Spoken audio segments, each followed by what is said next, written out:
Hello everyone, welcome back to my YouTube channel hashtag study. और आप सभी को पता है हैशटैग स्टडी पर मिलते हैं आपको डेली लेसन प्लान जो हम बनाते हैं वो भी विथ मिनिएचर्स यहाँ पर आपको प्रोवाइड होने वाला है। तो वीडियो में एंड तक बने रहें। अगर वीडियोस अच्छे लगे तो प्लीज़ चैनल को सब्सक्राइब कीजिएगा, नोटिफिकेशन बेल को ऑन कीजिएगा, लाइक शेयर ऑल्सो। चलिए, हम हमारे यूनिट कर रहे थे जिसका नाम है हमारा पादपों में। आई एम सॉरी, मैंने यहाँ पर पोषण लिख दिया, आपको यहाँ पर जनन लिखना है, वेरी सॉरी, जनन। ठीक है, और यहाँ पर इस यूनिट में हमारे टोटल 6 लेसन बनेंगे। 6 में से आज है हमारा 5वां नंबर का लेसन। बाकी सारे जो लेसन अगर आपको देखने हैं तो डिस्क्रिप्शन में शायद आपको लिंक मिल जाएगा। ठीक है, तो वो है हमारा पादपों में लैंगिक जनन आज का टॉपिक। पाठ का महत्व क्या है कि विद्यार्थी पादपों में होने वाले लैंगिक जनन के बारे में विस्तार पूर्वक अध्ययन कर सकेंगे। पाठ्य वस्तु विश्लेषण की बात करते हैं। यहाँ पर आपको लेसन का नेम लिखना है, 3 पार्ट्स में डिवाइड कर देना है और तीनों के नाम लिख लें हैं कि पादपों में लैंगिक जनन, पुष्प की संरचना और लैंगिक जनन की क्रियाविधि। फिर आता है आपका पाठ के उद्देश्य। सभी को पता है आपके होते हैं यह टोटल 4 प्रकार के। पहला आता है ज्ञानात्मक के विद्यार्थी पादपों में जनन का प्रत्यास्मरण कर सकेंगे और विद्यार्थी अलैंगिक जनन से संबंधित तथ्यों का प्रत्याभिज्ञान कर सकेंगे। फिर आपका आता है कि अवबोध के विद्यार्थी लैंगिक जनन की क्रियाविधि को समझ करके व्याख्या कर सकेंगे और विद्यार्थी अलैंगिक जनन की तथा लैंगिक जनन की तुलना कर सकेंगे। ज्ञानोपयोग की बात करते हैं कि विद्यार्थी अपने दैनिक जीवन से संबंधित तथ्यों का उपयोग कर सकेंगे और विद्यार्थी उच्च कक्षाओं में अध्ययन हेतु इसका उपयोग कर सकेंगे। देन आपका आता है कौशल की विद्यार्थी लैंगिक जनन की क्रियाविधि का चार्ट बना सकेंगे और विद्यार्थी पुष्प की संरचना को मॉडल द्वारा प्रदर्शित कर सकेंगे। अब आता है शिक्षण अधिगम सामग्री। यह 2 प्रकार की होती है। सामान्य शिक्षण सामग्री, चौक, डस्टर, लपेट फलक और संकेतक।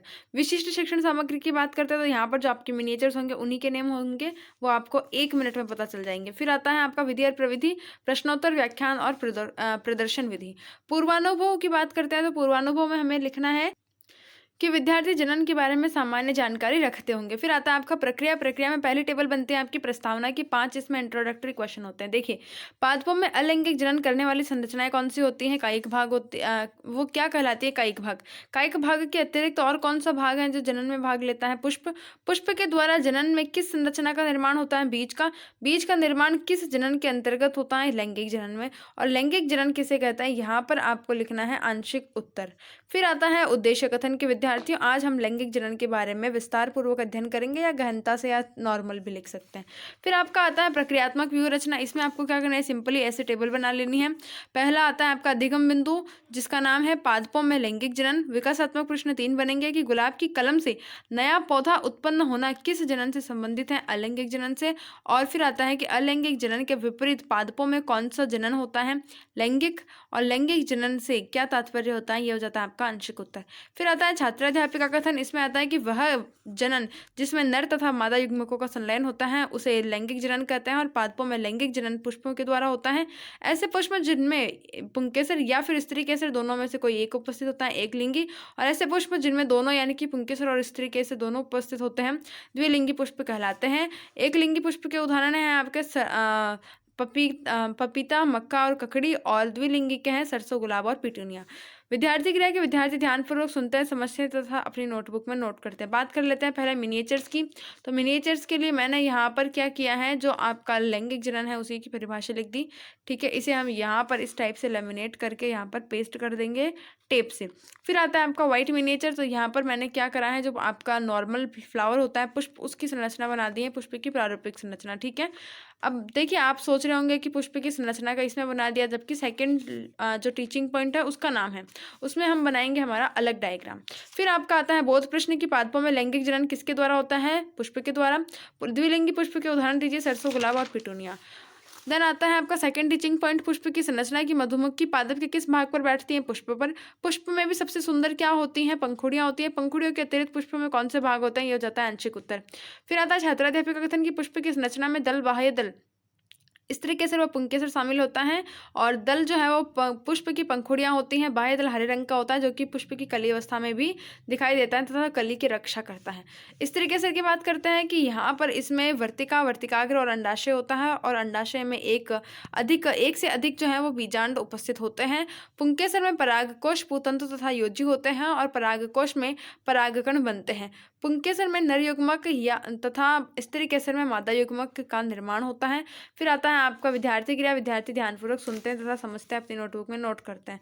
देन आता है आपका मिनिएचर की बात करते हैं। तो यहाँ पर मैंने पुष्प के जो भाग होते हैं 4 मेनली वही लिखे हैं, आराम से स्क्रीनशॉट ले लीजिए। उसके बाद में आता है आपका व्हाइट मिनिएचर। तो व्हाइट मिनिएचर में मैंने क्या किया, मैंने कहा ना कि पुष्प के भागों के नाम बताएंगे, सॉरी उनका चित्र बनाएंगे। तो यहाँ पर देखो जननांग जो थे हमारे फ्लावर में ही थे, यहाँ पर पुंकेसर और स्त्रीकेसर, इन दोनों का जो है वो सेक्शन कटिंग का और इस टाइप से ये डायग्राम बना दिया हमने। इसे यहाँ पर लेमिनेट करके फ्लैप वाला पेस्ट कर देंगे। बहुत प्रश्न की बात करते हैं कि बाह्य दल किस रंग का होता है, हरे रंग का, और नर युग्मक किससे बनते हैं, पुंकेसर में बनते हैं। फिर आता है आपका लैंगिक जनन की क्रियाविधि। इसमें आपको क्या करना है, विकासात्मक प्रश्न, पराग कोश किसका भाग होता है, पुंकेसर का, पुंकेसर में क्या बनते हैं, युग्मकों का। लैंगिक जनन किस प्रकार होता है, वो हो जाता है आपका आंशिक उत्तर। छात्राध्यापिका कथन की परागकणों यानी कि नर युग्मक का परागकोश से पुष्प की वर्तिकाग्र पर स्थानांतरण होना क्या कहलाता है, परागण। और परागकण स्वयं की वर्तिकाग्र पर गिरते हैं तो उसे स्वपरागण, और यदि परागण किसी अन्य पादप के पुष्प की वर्तिकाग्र पर गिरते हैं तो उसे परपरागण कहा जाता है। नर युग्मक तथा मादा युग्मक का संलयन होता है जिसे निषेचन बनता है, जिसे निषेचन कहते हैं, और इससे युग्मनज बनता है। युग्मनज भ्रूण में विकसित हो जाता है और अंडाशय से जो है वो फल व बीजों को बीज प्राप्त हो जाते हैं। अब बात करते हैं विद्यार्थी क्रिया। आप लिख लेना, मैंने लिखा नहीं है। विद्यार्थी ध्यानपूर्वक सुनते हैं, इतना ही लिखना है। बात करते हैं आपके बहुत प्रश्न। नर व मादा युग्मकों का संलयन कहलाता है निषेचन। फल किससे संबंधित है, अंडाशय से। फिर आता है आपका मिनिएचर। तो मिनिएचर के लिए यहाँ पर वही परागण जो आ रही है इसके अंदर, उसकी परिभाषा हम लिख देंगे, ठीक है। उसे हम यहाँ पर जो है इस टाइप से पेस्ट कर देंगे। फिर आता है आपका व्हाइट मिनिएचर। तो यहाँ पर जो आपका क्या है लेसन का नाम कि लैंगिक जनन की क्रियाविधि बतानी, तो मैंने यहाँ पर एक फ्लावर की कंप्लीटली बना दी है 3D के अंदर। आप चाहें तो आप भी बना सकते हैं। 3D तो नहीं है बट फिर भी अच्छी हैं, ओके। फिर आता है आपका मूल्यांकन प्रश्न और पुनरावृत्ति प्रश्न। पुनरावृत्ति प्रश्न की बात करते हैं कि पुष्प क्या है, पुष्प के भागों के नाम बताइए, स्त्री केसर के तीनों भागों के नाम बताइए, एकलिंगी पुष्प किसे कहते हैं और निषेचन किसे कहते हैं। मूल्यांकन की बात करते हैं कि परागकण स्त्री केसर के किस भाग पर स्थित होती हैं, स्थानांतरित होते हैं। वर्तिकाग्र, परागकोश व अंडाशय। बीज का निर्माण होता है बीजांड से, अंडाशय से, निषेचन से, या फिर किसी से नहीं। फिर आता है कि बीजांड खाली स्थान में पाया जाता है और युग्मनज खाली स्थान में विकसित होता है, और लैंगिक जनन पुष्प के बिना संभव है। यह कथन सत्य है या असत्य।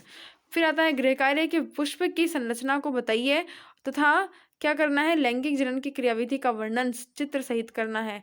संदर्भ राजस्थान राज्य शैक्षिक अनुसंधान एवं प्रशिक्षण परिषद और समालोचनात्मक स्वमूल्यांकन के विद्यार्थी TLM के प्रयोग से विषय वस्तु को आसानी से समझ सके। अगर वीडियोस अच्छे लगे तो प्लीज चैनल को लाइक शेयर सब्सक्राइब कमेंट जरूर कीजिएगा। Thank you so much.